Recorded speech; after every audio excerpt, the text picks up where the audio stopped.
हाँ बच्चों, तो देरी नहीं करते हम लोग फ्रेजल वर्ब की कंटिन्यूटी को जारी रखते हैं। नहीं, फ्रेजल वर्ब हम लोग पढ़ रहे थे, जो कि बहुत इंपॉर्टेंट टॉपिक अब आजकल कम्पिटिटिव एग्जाम्स में भी है और आपके एकेडमिक ग्रेजुएशन फर्स्ट सेमेस्टर के लिए भी है। तो चलिए हम लोग अगला फ्रेजल वर्ब देखते हैं कि क्या है। लीव। लीव मतलब क्या होता है? छोड़ना नहीं, लेकिन लीव के साथ जब हम आउट लगा देते हैं तो इसका मीनिंग क्या हो जाता है? हटा देना, यानी to omit. Leave out means हटा देना, इट मीन्स ओमिट। अब जैसे कहते हैं, सेंटेंस देखिए कि Neha has left out a few words from the given passage. कह रहा है कि दिए हुए पैसे से कुछ शब्दों को क्या कर दिए? हटा दिए, ओमिट कर दी है। जैसे क्लोज पैसेज होता है ना, बीच बीच में वर्ड क्या रहता है? गायब रहता है, वो आपको चुनना पड़ता है। तो उसी तरह से है। तो लीव आउट मीन्स क्या होता है? हटा देना। Neha has left out a few words from the given passage. जो पैसेज लिखी है उसमें से कुछ शब्दों को हटा दी है। जो शब्द होना चाहिए था वहां पर वो नहीं है। अब देखिए, leave off, O double F off है। तो लीव ऑफ का मीनिंग हो जाता है रुक जाना। रुक जाना या बंद कर देना। तो देखिए, लीव ऑफ का मीनिंग क्या हो जाता है? बंद कर देना या रुक जाना। इसका इंग्लिश में लिखेंगे तो हो जाएगा स्टॉप डूइंग समथिंग, यानी किसी चीज को बंद कर देना, जो एक्शन में जो कार्य हो रहा। या स्टॉप वर्किंग भी कह सकते हैं। जैसा सेंटेंस देखिए, it is time to leave off the office, यानी ऑफिस बंद करने का समय हो गया है। It is time to leave off the office. इसका मतलब यह नहीं कि ऑफिस से जाने का समय हो गया, ऑफिस बंद करने का समय, उचित समय हो गया है। या एक और सेंटेंस देखिए, drizzling has not left off as yet, यानी ड्रिजलिंग यानी बूंदाबांदी जो हो रही है अभी तक नहीं रुकी है। यानी जो बूंदाबांदी हो रही है बाहर में वह अभी तक नहीं रुकी है। तो वहां भी हम लोग किसका प्रयोग करेंगे? यहां पर हैज है, इसलिए यहां पर क्या हो गया? लेफ्ट ऑफ हो गया। अब है लीव ओवर। जब ओवर प्रीपोजिशन लगा देते हैं लीव के साथ तो इसका मीनिंग हो जाता है स्थगित करना, यानी पोस्टपोन कर देना। तो लीव ओवर का मीनिंग हो जाता है स्थगित करना, यानी पोस्टपोन, टू पोस्टपोन।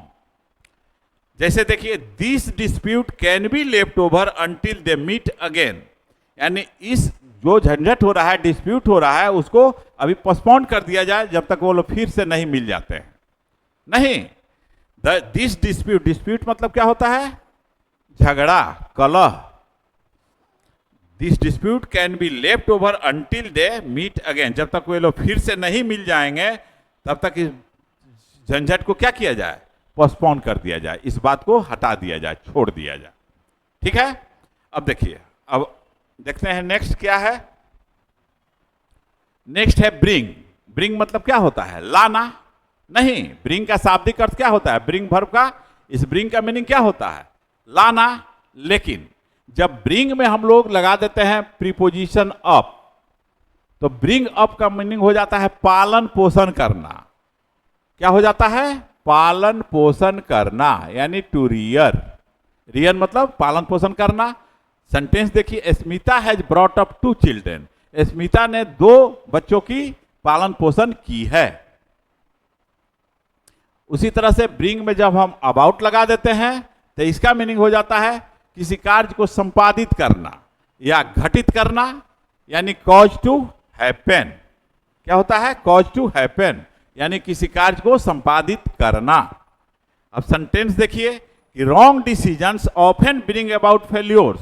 अगर आप गलत डिसीजन ले लेते हैं तो अक्सर वो क्या होता है? असफलता को संपादित करता है, यानी अंत में उसका रिजल्ट क्या होता है? क्या घटना घटती है? असफल हो जाते हैं। तो wrong decisions often bring about failures. Wrong decision, गलत निर्णय जो है कि अक्सर असफलता को जन्म देती है, असफलता को संपादित करती है, यानी उसे असफलता मिलती है। अब ब्रिंग के साथ जब टू लगा देते हैं तब इसका मीनिंग क्या होगा? तो ब्रिंग के साथ जब टू लगा देंगे तो इसका मीनिंग हो जाता है होश में लाना। कोई बेहोश है तो उसको होश में ले आना, यानी ब्रिंग राउंड। एक ब्रिंग राउंड अलग फ्रेजल वर्ब है, तो ब्रिंग राउंड का भी मीनिंग होता है होश में लाना। या तो ब्रिंग टू लिखिए या ब्रिंग राउंड, दोनों याद रखिएगा। दोनों का मीनिंग क्या होता है? होश में लाना। जैसे we brought the girl to with smelling salt. यानी साल्ट सुंघा करके उसको होश में लाया गया। नहीं, किसने लाया? हम लोग लाए? नहीं। उसी तरह से जब इसमें फोर्थ लगा देंगे तब इसका मीनिंग क्या हो जाएगा? Bring fourth. Bring fourth phrasal verb का मीनिंग हो जाएगा जन्म देना, यानी प्रोड्यूस भी कह सकते हैं या गिव बर्थ टू भी कह सकते हैं, जिसका हिंदी मीनिंग क्या हो जाएगा? जन्म देना। तो ब्रिंग फोर्थ का मीनिंग हो जाएगा जन्म देना। Nivedita has brought fourth twins, यानी निवेदिता ने जुड़वा बच्चे को जन्म दिया है। इसका मीनिंग यह हो गया। तो इस तरह से आप लोग याद रखेंगे कि अगर ब्रिंग मतलब तो होता है लाना, लेकिन इसमें जब इसका फ्रेजल वर्ब बनता है तो ब्रिंग अप का मीनिंग हो जाता है पालन पोषण करना। ब्रिंग अबाउट का मीनिंग हो जाएगा संपादित करना या घटित करना। ब्रिंग टू का मीनिंग क्या हो जाएगा? होश में लाना। और ब्रिंग फोर्थ का मीनिंग क्या हो जाएगा? जन्म देना। ठीक है, आई होप आप लोग समझ गए होंगे इसको। तो इसको आप लोग स्क्रीनशॉट ले लीजिए या नोट डाउन कर लीजिए और इसको याद रखना है। और ये जो हम सेंटेंस यहां पर लिखे हुए हैं, इस सेंटेंस के छोड़कर आप अपना दूसरा सेंटेंस सोच करके बनाइए। आप सेंटेंस किसी भी टेंस में बना सकते हैं। ओके, चलिए तो नेक्स्ट देखते हैं। नेक्स्ट भी ब्रिंग ही है, यानी ब्रिंग में कुछ ज्यादा है और ब्रिंग से भी क्वेश्चन ज्यादा पूछा भी जा रहा है। तो ब्रिंग में जब अंडर लग जाता है तो इसका मीनिंग क्या हो जाता है? दबा देना, यानी सबड्यू कर देना। किसी चीज को दबा, मान आंदोलन हो रहा है उसको दबा दिया गया। ब्रिंग आउट, ब्रिंग आउट का मीनिंग हो जाता है प्रकाशित करना या किसी चीज को और स्पष्ट करना।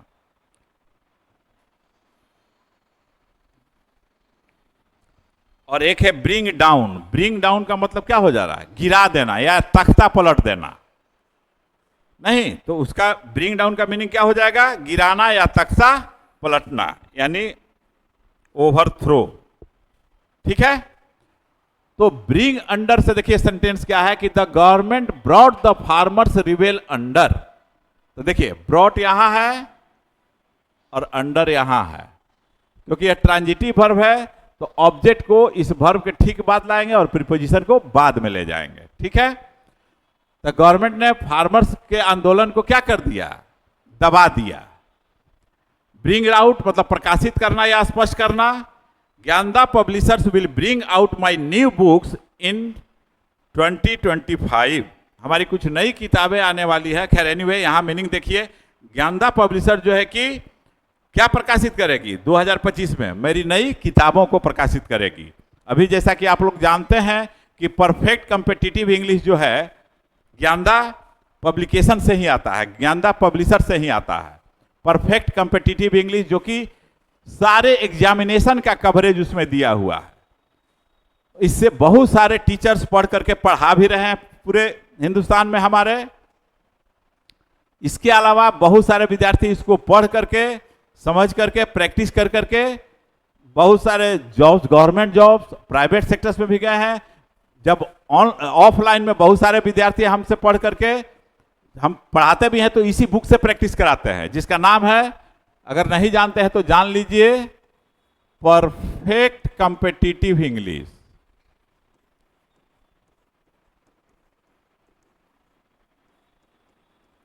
परफेक्ट कॉम्पिटिटिव इंग्लिश, अगर गूगल पर भी सर्च करेंगे तो यह आ जाएगा बुक। ठीक है, तो ये बुक 2000 से ही चल रहा है और इसको हर एक 1-2 साल पर रिवाइज किया जाता है। एग्जामिनेशन में जो बदलाव आते हैं उसको चेंज कर दिया जाता है। अभी रिसेंटली जो है कि 2024 एडिशन भी मार्केट में आ चुका है। आप लोग इसको लेकर के देख सकते हैं, इससे फायदा आप उठा सकते हैं।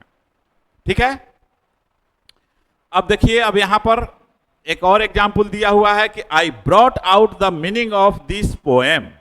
अब देखिए यहां क्या मीनिंग दे रहा है? तो स्पष्ट करने का मीनिंग दे रहा है कि I brought out the meaning of this poem.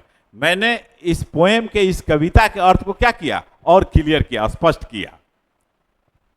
अब देखिए ब्रिंग डाउन का मीनिंग हो जाता है गिराना या तख्ता पलटना। The BJP brought down the government in some states, यानी तख्ता पलट कर दिया है कुछ स्टेट्स में।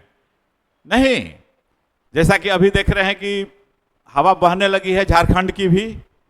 तो खैर एनीवे, बहुत सारे स्टेट्स में इस तरह की घटनाएं घटी हैं। तो वहां पर देखिए सेंटेंस क्या है कि the BJP brought down the government in some states. Okay, तो हम लोग आगे बढ़ते हैं और देखते हैं कि अगला क्या है। अगला वर्ब है आपका रन। रन मतलब क्या होता है? रन का मीनिंग क्या होता है? दौड़ना नहीं, लेकिन यहां दौड़ने का अर्थ कैसे चेंज होगा अब यह देखिए। जब फ्रेजल वर्ब बनेगा तो रन के साथ जब अक्रॉस लगा देते हैं तो इसका मीनिंग हो जाता है कि थोड़ी देर के लिए कहीं ठहर जाना, रुक जाना, यानी पे ए शॉर्ट विजिट। पे ए शॉर्ट विजिट हिंदी इसका हो जाएगा कि थोड़ी देर के लिए रुक जाना। किसका मीनिंग? रन अक्रॉस का मीनिंग। तो she ran across Saurav to borrow some notebooks, माने जा रहे थे और कुछ देर के लिए सौरव के पास रुक गए। क्या चीज के लिए? कुछ नोटबुक्स लेने के लिए नहीं, माने थोड़ी देर के लिए इस रास्ते से जा रहे हैं और थोड़ी देर के लिए वहां रुक गए अपने काम से, तो वहां पर रन अक्रॉस का प्रयोग होता है। रन डाउन का मीनिंग क्या हो जाता है? तो रन डाउन का मीनिंग हो जाता है कुचल देना। जैसे गाड़ी कुचल देती है तो वहां पर हम लोग रन डाउन का प्रयोग करते हैं, जिसका मीनिंग हो जाता है कुचल देना। एक नॉक डाउन भी याद रखिएगा, यह भी फ्रेजल वर्ब है जो सिमिलर मीनिंग देगा रन डाउन का। सेंटेंस देखिए, a little girl was run down by a car. Car के द्वारा एक छोटी सी बच्ची कुचल दी गई। इसका मीनिंग क्या हो गया कि कार के द्वारा एक छोटी सी बच्ची कुचल दी गई, यानी कार ने बच्ची को कुचल दिया। तो वहां पर क्या करेंगे? रन डाउन का प्रयोग करेंगे। अगर रन में हम आफ्टर लगा देते हैं तो क्या मीनिंग आएगा? तो बच्चों देखो ध्यान दो, रन आफ्टर का मीनिंग हो जाता है किसी चीज के पीछे भागना। मान लो कि बहुत लोग जो है कि धन के पीछे भागते हैं, बहुत लोग नॉलेज के पीछे भागते हैं, नहीं, तो वहां पर हम लोग कहते हैं रन आफ्टर का प्रयोग। किसी लड़की के पीछे भी भागोगे तो वहां भी रन आफ्टर का ही प्रयोग होगा। तो देखो कि पीछे भागना, या यह भी कह सकते हो पकड़ने की कोशिश करना, यानी strive after. Don't run after wealth, धन के पीछे मत भागो। डोंट रन आफ्टर वेल्थ, इसका मीनिंग क्या हो गया कि धन के पीछे मत भागो। अब मान लो कि यहां आफ्टर है और यहीं पर ब्लैंक स्पेस अगर रहता, आफ्टर रहता, फॉर रहता, तो फॉर तो मार के आ जाते, तो गलत हो जाता। देखो नेक्स्ट देखो, रन इनटू। रन इनटू का मतलब क्या होगा? रन इनटू का मीनिंग हो जाता है किसी चीज से टकरा जाना, यानी कोलाइड विथ, क्योंकि कोलाइड के साथ क्या आता है? प्रीपोजिशन विथ आता है, यह भी याद रखना। तो रन इनटू का मीनिंग क्या हो जाता है? टकरा जाना। जैसे देखो, the speedy car run into a tree, यानी जो स्पीड में जो कार थी वह कहां टकरा गई? जाकर के पेड़ में टकरा गई। तो वैसी स्थिति में वहां पर हम लोग प्रयोग करेंगे रन इनटू का। ठीक है, आई होप समझ रहे होंगे आप लोग। तो ये सारे इंपॉर्टेंट फ्रेजल वर्ब्स हैं, अक्सर परीक्षाओं में पूछे जाते हैं। तो ज्यादा अगर नहीं करते हैं तो कम से कम इतना कीजिएगा, क्योंकि हम आप लोग के लिए सेलेक्ट करके फ्रेजल वर्ब्स यहां लाए हुए हैं। ओके, और एक चीज नहीं भूलिए, इसको अधिक से अधिक शेयर कीजिए अपने मित्रों के बीच। जो आपके मित्र हैं पढ़ने वाले, उनको शेयर कीजिए। अगर आपको पसंद आवे तो लाइक भी कीजिए। ये सब करने से हम लोग का उत्साह बढ़ता है, हम शिक्षकों का उत्साह बढ़ता है, और भी अच्छी अच्छी चीजें आप लोग के लिए लेकर के आते हैं हम लोग। तो चलिए अब आगे देखते हैं। नेक्स्ट क्या है? रन में ही है। तो देखो रन, रन के साथ अगर अवे लगा देते हैं तो रन अवे हो जाता है, जिसका मतलब होता है भाग जाना।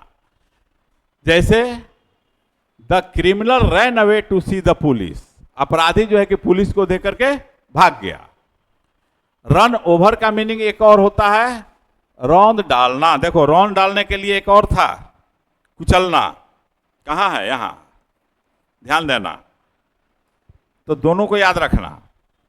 तो रन ओवर का भी मीनिंग क्या होता है? यहाँ रन ओवर, या हम यहाँ पर भी डाउन लिख ही देते हैं ताकि कोई कंफ्यूजन नहीं रहे, जिसका मीनिंग होता है रौंद डालना, कुचल देना। Drive over accidentally. जैसे a school bus ran over an old man, यानी एक स्कूल बस ने एक बूढ़े आदमी को कुचल दिया, रौंद डाला। ठीक है, तो रन के साथ ओवर भी वही मीनिंग देगा और रन के साथ डाउन भी सेम मीनिंग देगा। अब नेक्स्ट आया रन ऑफ, OFF ऑफ। तो रन ऑफ का मीनिंग क्या हो जाता है? तो किसी चीज को चुरा करके भाग जाना। ऐसे भागना नहीं, किसी चीज को चुरा करके लेके भाग जाना। तो रन ऑफ का मीनिंग हो जाता है चुरा कर भाग जाना। यानी escape from, किसी से बच के निकल जाना।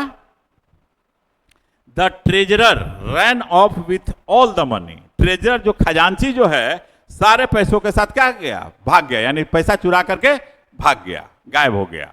नहीं, तो इस तरह से रन ऑफ का ओ डबल एफ ऑफ ध्यान देना, ओ एफ ऑफ नहीं है, चुरा करके भाग जाना रन ऑफ का मीनिंग होता है। चलिए नेक्स्ट देखते हैं, रन थ्रू। तो रन थ्रू का मीनिंग क्या हो जाता है, किसी चीज को, पैसा को खर्च करके उड़ा देना, फिजूल खर्ची कर देना। तो देखो रन थ्रू का मीनिंग हो जाता है खर्च कर देना या उड़ा देना। वेस्ट, कंज्यूम एक्स्ट्रावेजेंटली, एक्स्ट्रावेजेंटली मतलब फिजूल खर्ची, माने फिजूल तरीके से खर्च कर देना। तो अब देखो सेंटेंस देखो, he ran through the money he had borrowed from me, उस सारे पैसे को वो उड़ा दिया, माने खर्च कर दिया, बर्बाद कर दिया, जो मुझसे वह उधार लिया था। बोरोड फ्रॉम मी, कम बोरो मतलब उधार लेना, तो जो मुझसे उधार लिया था, कर्ज लिया था, वह पैसे को क्या कर दिया, वह उड़ा दिया। अब देखो रन आउट, रन आउट का मतलब हो जाता है खत्म हो जाना, समाप्त हो जाना। रन आउट का मीनिंग हो जाएगा समाप्त हो जाना, बी फिनिश्ड, या यह कह सकते यूज्ड अप, मतलब सारा कुछ यूज हो गया और खत्म हो गया। जैसे हर पेशेंस हैज रन आउट, यानी उसका धैर्य जो है कि क्या हो गया, खत्म हो गया है। हर पेशेंस हैज रन आउट का मीनिंग क्या हो गया, एक रन आउट होता है क्या, क्रिकेट में सुने होंगे, नहीं, रन चुराते समय उसको आउट कर दिया गया, नहीं, तो वह चीज नहीं है यहां पर। यह रन आउट का मीनिंग हो जाता है समाप्त हो जाना। हर पेशेंस हैज रन आउट, अब उसका धैर्य खत्म हो गया है, अब उसको धैर्य नाम का चीज है नहीं। ओके, चलिए तो नेक्स्ट देखते हैं मेरे प्यारे बच्चों। तो नेक्स्ट देखेंगे नेक्स्ट वीडियो में। यहां पर देखो, असफलता का मौसम सफलता का बीज बोने के लिए सबसे अच्छा समय है। यानी तुम असफल हो रहे हो तो समझो कि तुम सफलता का बीज बो रहे हो। ठीक है, तो ऑलवेज ट्राई, हमेशा कोशिश करो।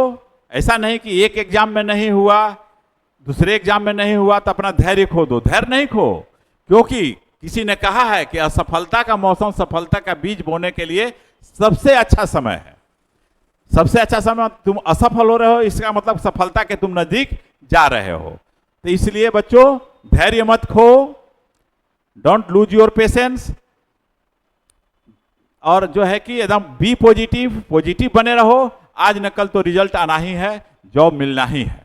ठीक है, उसमें कोई नहीं रोक सकता है। अगर तुम ईमानदारी से मेहनत कर रहे हो तो तुमको कोई नहीं रोक सकता है। God helps those who help themselves.